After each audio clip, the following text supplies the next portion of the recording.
अध्यक्ष महोदय, जसं योगेश सागरजींनी सांगितलं त्या पद्धतीने जे नाले आपण डेव्हलप करत आहेत, पोल्युशनचं जे प्रमाण सगळ्या नाल्यामध्ये, मग ते पोईसर नाला असू द्या, दहिसर नाला असू द्या, मालाड असू द्या की जोगेश्वरी, हे सगळे वेस्टर्न सबमध्ये आहे आणि एक 1.5 किलोमीटरच्या अंतर्गतच आहे.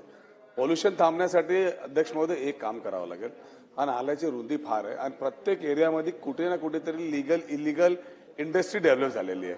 तर सर्वप्रथम मंत्री महोदय, सर्वप्रथम जे असे इंडस्ट्रीज झालेले आहेत, मग ते चारकोप इंडस्ट्री असू दे, मालाडमध्ये असू दे, जोगेश्वरी असू दे, त्या इंडस्ट्रीचा पाणी या नाल्यामध्ये जात आहे.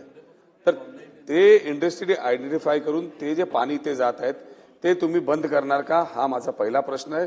आणि जेव्हा आपण हा पद्धतीने आपण जे रिव्हरचे नाले आपण डेव्हलप करतो त्याच्यात कचरा फेकण्यात येतोय. जेव्हा एवढे पद्धतीने आपण पैसे यूज करतोय तर दोन्ही साईडला सर्व्हिस रोड काढला पाहिजे आणि भिंतची साईज वर केली पाहिजे, ज्या कारणी लोक कचरा आतमध्ये टाकू शकत नाही. तर हे प्रोव्हिजन तुम्ही करणार आहेत का, या संदर्भात 2 प्रश्नाची उत्तर द्यावी.